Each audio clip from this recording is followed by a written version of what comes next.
چیز کو ضروری سمجھ رہا ہے کہ یہ نہیں ہوگا تو شاید یہ نہیں ہوگا. اور اسلام کی گاڑی چلے گی. اس لیے بھائیو جب تک نہ لوگے آسرا تم ولی اللہ کا سخت مشکل ہے پتہ ملنا رسول اللہ کا. رسول اللہ کا پتہ لینے کے لیے ہمیں اور آپ کو MBBS ڈاکٹر کے پاس جانا ہوگا. رسول اللہ کا پتہ لینے کے لیے ایسے عظیم ہستی کی صحبت میں بیٹھنا ہوگا, ان کی باتوں کو سننا ہوگا.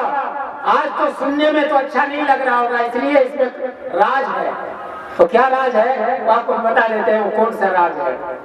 اگر اور کوئی پروگرام یہاں ہوتا تو آدمی کا تو جگہ نہیں ملتا, یہ پنڈا تو کم میں تھا. لیکن یہ تو دینی پروگرام ہے, اس لیے اس میں آدمی کو دلچسپی نہیں ہے. بتائیے اتنے لوگ ہیں. اس لیے میرے بھائیوں بس اتنی سی بات سمجھ کے چلتے رہیے کہ ہمارا آپ کا جو اندر کا سسٹم ہے وہ بیمار چل رہا ہے.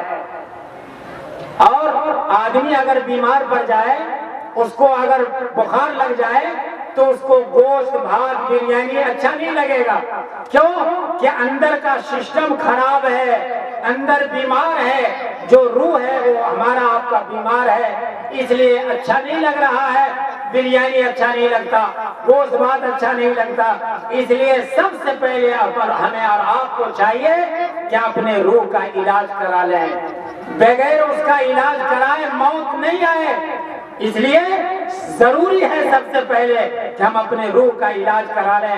جسم بیمار ہو تو فوراً MBBS کے پاس چلا جایا جاتا ہے, اور روح بیمار ہو اس کا کوئی علاج نہیں ہے. اس لیے بھائیوں اپنے روح کا بھی علاج ہمیں اور آپ کو کرنا ہے.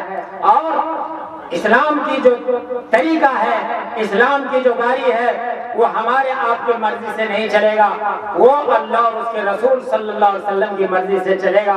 اس لیے بھائیوں ہمیں دین کے ہر کام کو کرنے کے لیے اللہ والوں کی صحبت کرنا, اس علماء کرام سے ہمیں پوچھ پوچھ کر اس دین پر عمل کرنا, تاکہ اللہ اسی راستہ پر چلتے چلتے جہاں ہم جا رہے ہیں, جو ہمارا منزل ہے, اس منزل تک پہنچنے میں اللہ ہم سب کو کامیاب فرمائے. آپ نے بڑی خوش نصیبی کی بات کی ہے کہ آپ نے ایک دین کا جلسہ بنایا ہے, اور بڑے اچھے اچھے مقرر حضرات کو آپ نے بلایا ہے, علماء کرام کو بلایا ہے. اللہ ہمیں اور آپ کو ان بہترین اور اچھے مقرر کی زبان حسنہ سے جو ہم اللہ اور رسول کی بات سنیں گے, اللہ سے کہیے, دعا فرمائیے کہ اللہ تعالی ہمیں ان کی باتوں پر سن کر عمل کی توفیق عطا فرمائے.